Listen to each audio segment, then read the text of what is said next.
Bienvenue dans cette nouvelle vidéo. Que Dieu vous bénisse, que sa grâce vous soit multipliée en Jésus-Christ. Si vous n'êtes pas encore abonné à notre chaîne, je vous prie de vous abonner à cette chaîne YouTube Christ TV7 ou encore à notre page Facebook Christ TV7, la chaîne de l'édification chrétienne, la chaîne qui vous éclaire et surtout qui vous prépare pour la rencontre du Seigneur Jésus. Bien-aimés, je vous encourage à vous abonner à cette page ou encore à cette chaîne parce que nous sommes au temps de la fin. Et au temps de la fin, il y a beaucoup de choses qui se passent dans ce monde. Et le fardeau que le Seigneur nous met à cœur consiste à préparer les enfants de Dieu pour son retour. Si vous tenez à votre salut, n'hésitez pas à vous abonner à notre page pour ne pas manquer nos enseignements, nos exhortations. Encore une fois de plus, que Dieu vous bénisse. Je suis votre frère, votre serviteur, Roche Eusèbe Cézin, apôtre au service du Seigneur. Alors, dans cette vidéo, je vais parler du mieux vaut la fin d'une chose que son commencement. Mieux vaut la fin d'une chose que son commencement. Nous pouvons voir cela dans le livre d'Ecclésiaste. Laissez-moi lire cela rapidement. Ecclésiaste, le chapitre 7, le verset 8, où il est écrit: mieux vaut la fin d'une chose que son commencement. Mieux vaut un esprit patient qu'un esprit hautain. Ce verset est parfois interprété à tort. Ce verset est parfois compris d'une mauvaise manière. D'une très mauvaise manière. Je vois parfois, par exemple, au niveau de nos assemblées de l'église, souvent qu'on organise des séminaires, on organise des programmes de réveil, des conférences et autres, des programmes de 2 jours, de 3 jours, de 4 jours, de 7 jours, par exemple, de 3 jours. Et nous voyons des personnes qui ne viennent pas au premier jour du programme, ils attendent le dernier jour, sous prétexte que la fin d'une chose vaut mieux que le commencement. Et nous voyons parfois les gens dire ça. Parfois aussi, nous remarquons ça dans nos églises, dans nos assemblées, dans nos cultes, dans nos programmes. Les gens ne viennent pas à l'heure, les gens ne viennent pas au commencement du programme. Ils attendent la fin et après, ils disent la fin d'une chose vaut mieux que le commencement. Bien-aimés dans le Seigneur, ce n'est pas ce que ce verset veut dire. Ça, c'est mal comprendre ce verset. C'est comprendre ce verset à tort. Et il est important de comprendre ce verset. Voilà pourquoi sur cette chaîne, nous parlons souvent de quoi? D'éclairage. Nous parlons souvent de quoi? De la chaîne qui éclaire. Nous n'enseignons pas seulement pour édifier, mais aussi pour éclairer les enfants de Dieu. Car le diable travaille pour s'aimer la confusion aujourd'hui dans la pensée des enfants de Dieu ou encore dans l'église du Seigneur Jésus-Christ. Nous devons être vigilants. Nous devons examiner toutes choses. Alléluia. Vaut mieux la fin d'une chose que son commencement. Qu'est-ce que le roi Salomon, dans sa sagesse, a voulu réellement nous dire? Prenons l'exemple sur Salomon lui-même. Le roi Salomon était ce jeune qui était choisi par Dieu, du vivant de David, David qui était déjà avancé en âge, qui était déjà vieux. Il y avait un autre enfant de David qui a voulu renverser David, qui a monté une rébellion, Absalom. Il a voulu renverser David pour prendre la place de David. Mais cela n'a pas marché et il fut tué. Et vers la fin de la vie de David, dans sa vieillesse, il y a encore un de son enfant qui a voulu détourner la pensée, qui a voulu corrompre les personnes âgées, les personnes sages ou bien les hauts fonctionnaires de David pour ramener leur cœur vers lui. Mais le complot a été déjoué. Heureusement, le prophète Nathan était vraiment éveillé. Et par la grâce du Seigneur, Salomon fut proclamé roi par David. Ce complot était voué à l'échec. C'est ainsi que Salomon a pris le trône. Et Salomon a compris. Il était auprès de David. Il a vu comment David dirigeait le pays en tant que fils de David. Et en tant que jeune, quand il a pris le pouvoir, il a pris le trône, il est devenu roi, il a compris qu'il a besoin de sagesse pour diriger son peuple. Et il a demandé la sagesse à Dieu. Dieu a aimé sa demande et Dieu a dit, comme tu ne m'as pas demandé de l'argent, comme tu n'as pas demandé des richesses, comme tu n'as pas demandé peut-être une force, comme David était un brave combattant pour vaincre tes ennemis, mais tu as demandé la sagesse. Par-dessus la sagesse, je vais te donner la richesse, je vais te donner ce que tu n'as pas demandé. Et vous allez voir que Salomon a fait des choses extraordinaires. L'une des choses extraordinaires, c'est quand il devait juger une affaire qu'on lui a amenée. Vous allez voir qu'il y a deux femmes qui discutent un bébé. L'une dit que c'est mon bébé, l'autre aussi dit que c'est mon bébé. Et il y avait un bébé mort. L'autre dit c'est le bébé de l'autre qui est mort, et etc. Mais par la sagesse de Dieu, Salomon a pu trancher cette affaire. Et cela a fait susciter la crainte dans les cœurs de ceux qui ne voulaient pas reconnaître Salomon comme un roi qui pouvait les conduire, qui pouvait les diriger. Ils ont compris que la main de Dieu était avec lui. Et beaucoup d'autres choses extraordinaires. Vous allez voir que par sa sagesse, son pays était en paix durant sa royauté. Le pays n'était pas attaqué de gauche à droite comme son père David qui combattait avec les Philistins, qui menait des combats de gauche à droite. Mais tout cela, ça provenait de sa sagesse et du fait que Dieu était avec lui. Mais l'une des choses qui a marqué la vie de Salomon, qui marque l'histoire de la vie de Salomon, ce sont les nombres de femmes qu'il a épousées. Les nombres de femmes, en total 1000. Que ce soit les concubines, que ce soit les femmes mariées légalement. Au total 1000. Mais vous allez voir que ce jeune homme qui a bien commencé avec Dieu, ce monsieur qui a bien commencé avec Dieu, à la fin de sa vie, il va mal terminer sa vie. Il a terminé dans l'idolâtrie. Il a commencé avec Dieu et il a terminé dans l'idolâtrie. Pourquoi? Son amour pour les femmes a détourné son cœur de Dieu. Et son cœur se tournait beaucoup plus des femmes que de Dieu. Au point où il a que lui-même, il a construit des tentes pour les dieux étrangers, pour des idoles que ces femmes adoraient. Au lieu de tourner le cœur de ces femmes vers l'Éternel, les femmes ont tourné son cœur vers les dieux qu'adoraient ces femmes. Bien-aimés dans le Seigneur, c'est dans ce contexte qu'on parle de la fin d'une chose vaut mieux que le commencement. Et là aussi, à condition que la fin se termine bien. Mais si la fin ne se termine pas bien, on ne peut jamais dire la fin d'une chose vaut mieux que le commencement. Donc c'est un sujet qui devait nous interpeller pour dire que c'est bien, nous commençons, mais comment allons-nous terminer? Beaucoup ont donné leur vie à Christ. Beaucoup ont commencé à adorer le Seigneur Jésus-Christ, mais arrivé à un moment de la vie, ils ont abandonné la foi. Beaucoup servaient Dieu, mais à cause des épreuves de la vie, ils ont abandonné le service de Dieu. Beaucoup ont abandonné même leur communauté, alors que la parole de Dieu nous a demandé de ne pas faire quoi? De ne pas abandonner notre assemblée. Alléluia. Beaucoup soutenaient l'œuvre de Dieu même avec leurs moyens. À un moment, ils ont abandonné de soutenir. Beaucoup étaient des intercesseurs. Ils ont arrêté d'intercéder. Bien-aimés dans le Seigneur. Je vais dire encore, beaucoup étaient zélés dans l'évangélisation. Mais à un moment, ils ont abandonné d'évangéliser. D'autre part, c'est à cause des situations de la vie. D'autre part, c'est à cause des épreuves de la vie. À cause des persécutions. À cause des différentes raisons. Alors, bien-aimés dans le Seigneur, nous devons nous poser la question.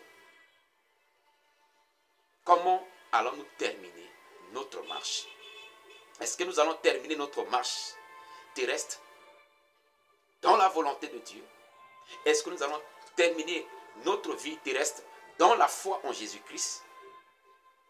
Souvenez-vous des deux brigands qui étaient à la croix avec le Seigneur Jésus. La Bible dit, l'un était à sa gauche, l'autre à sa droite. Et le Seigneur Jésus, et ils étaient là, l'autre était en train de se moquer du Seigneur Jésus. Toi qui ouvrais les yeux des aveugles, pourquoi tu n'arrives pas à te sauver toi-même? Sauve-toi toi-même et tu vas nous sauver. Et l'autre brigand réprimande celui qui parlait mal, disant que toi et moi, nous méritons cela. Mais lui, il n'est pas un brigand, mais pourquoi le traite comme un brigand? Et il a fini par se tourner vers le Seigneur pour supplier le Seigneur de se souvenir de lui. Et le Seigneur lui a fait cette promesse. Aujourd'hui même, tu seras avec moi dans mon royaume. Alléluia. Bien-aimé, c'est merveilleux. Parce que ce brigand, bon, peut-être il a été brigand, il a été malfaiteur, il a été ceci, il a été cela. Mais nous voyons que sa fin a été extraordinaire. Il est à 2 pas de l'enfer. Il était à 2 pas de l'enfer. Mais à cause de sa reconnaissance envers le Seigneur Jésus-Christ, à cause de sa foi en Jésus-Christ, il était sauvé de justesse. Il était sauvé de justesse. Bien-aimé dans le Seigneur, cela ne veut pas dire que nous devons vivre n'importe comment et puis arriver à la fin de notre vie, on va se repentir. Qui connaît la fin de sa vie? Personne ne connaît la fin de sa vie. Donc on ne peut pas dire que non, on va profiter de la vie comme d'autres le disent, et quand on sera vieux, on va se repentir. Et beaucoup ont dit ça, mais ils n'ont pas eu la grâce de vieillir. C'est dans cette folie de la jeunesse, la mort les a emportés. Alors bien aimés dans le Seigneur, ce que nous devons retenir, c'est que si nous sommes dans la foi, nous devons veiller à ce que nous terminons dans la foi. Nous devons veiller à ce que nous demeurons dans la foi, pour ne pas abandonner la foi et avoir une fin tragique. Voyons ce que le Seigneur Jésus dit dans le livre de Matthieu. C'est un verset que j'aime beaucoup et que je mentionne souvent dans mes interventions. Matthieu chapitre 7, le verset 21. Il est écrit: ceux qui me disent Seigneur, Seigneur, n'entreront pas tous dans le royaume des cieux, mais celui-là seul qui fait la volonté de mon Père qui est dans les cieux. Alléluia. Excusez-moi, il fait chaud. Dans ma Bible, j'ai souligné là où c'est écrit celui-là seul. C'est une précision à considérer, à prendre avec considération. Une précision à prendre avec considération. Le Seigneur Jésus dit, tous ceux qui me disent Seigneur, Seigneur, n'entreront pas tous dans le royaume des cieux. Mais celui-là seul qui fait la volonté de mon Père. Bien-aimés dans le Seigneur, êtes-vous toujours dans la volonté de Dieu? Beaucoup ont commencé en marchant dans la volonté de Dieu. Beaucoup ont commencé à servir Dieu selon sa volonté. Mais arrivé à un moment, ils ont abandonné la main de Dieu pour aller toucher au feu étranger. Beaucoup de serviteurs de Dieu que Dieu lui-même a appelés, mais à cause des épreuves de la vie, ou à cause des gloires de ce monde, à cause du fait qu'ils ont vu d'autres dans la gloire, ils veulent devenir comme eux. Ils ont abandonné la volonté de Dieu. Ils ont abandonné le droit chemin pour aller vendre leur âme, pour aller prendre du fétiche, pour amener dans l'église, pour opérer avec.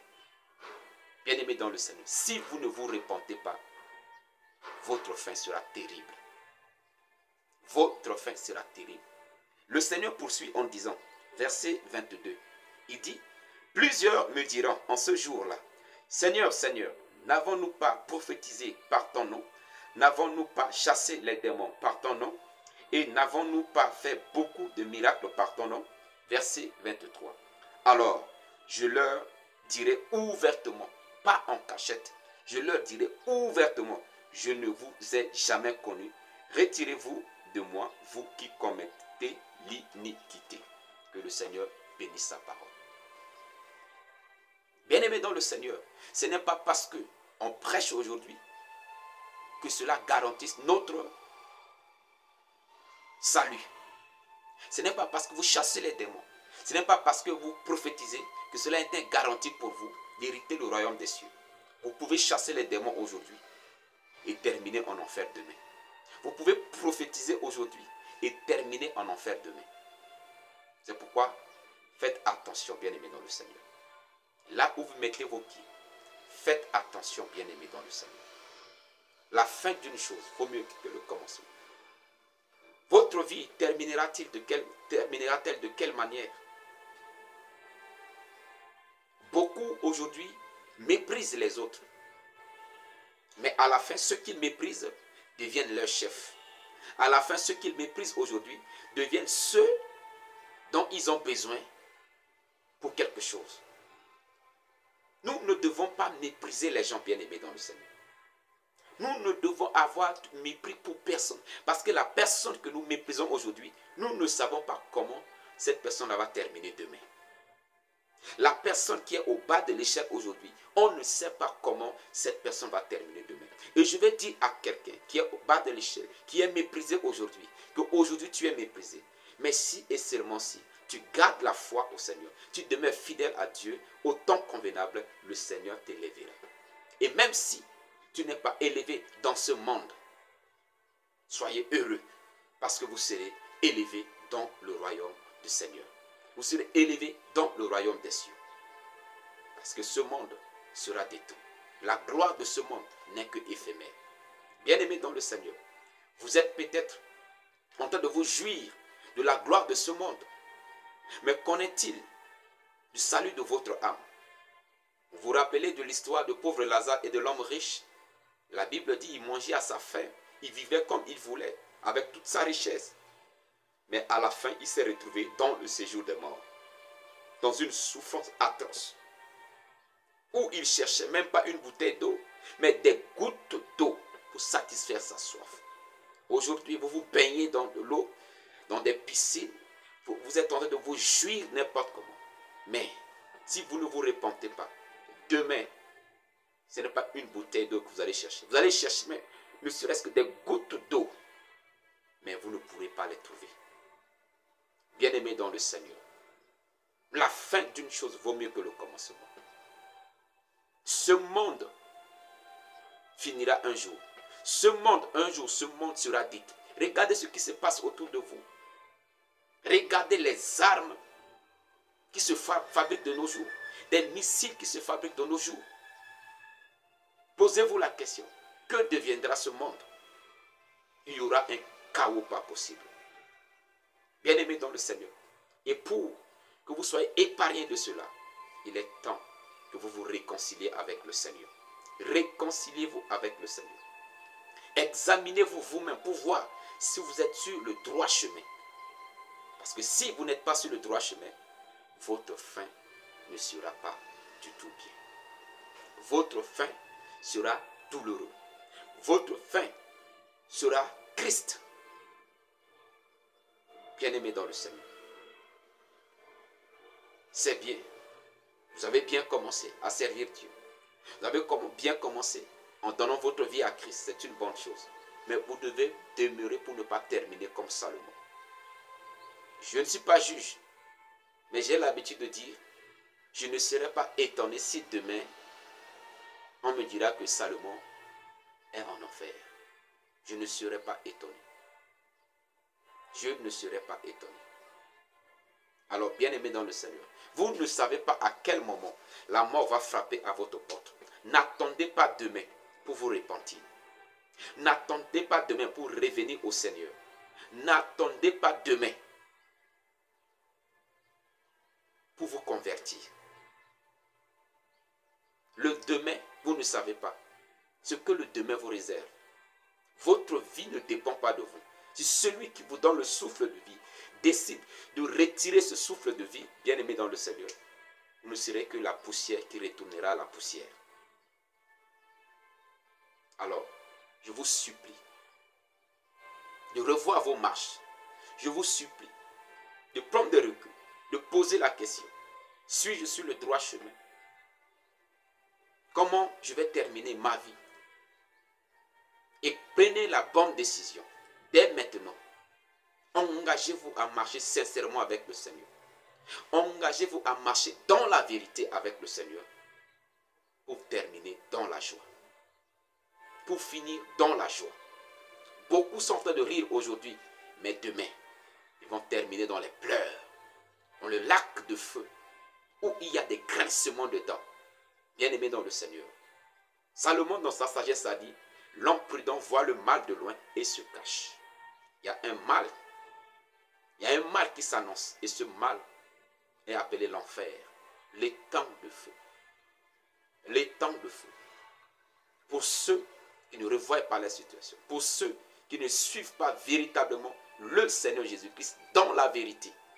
Pour ceux qui ne servent pas le Seigneur Jésus-Christ dans la vérité, ils termineront dans le lac de feu. Mais vous pouvez épargner votre âme afin de terminer dans le royaume des cieux en marchant dans la voie du Seigneur Jésus-Christ, en demeurant dans sa volonté. Que Dieu vous bénisse, que sa grâce vous soit multipliée.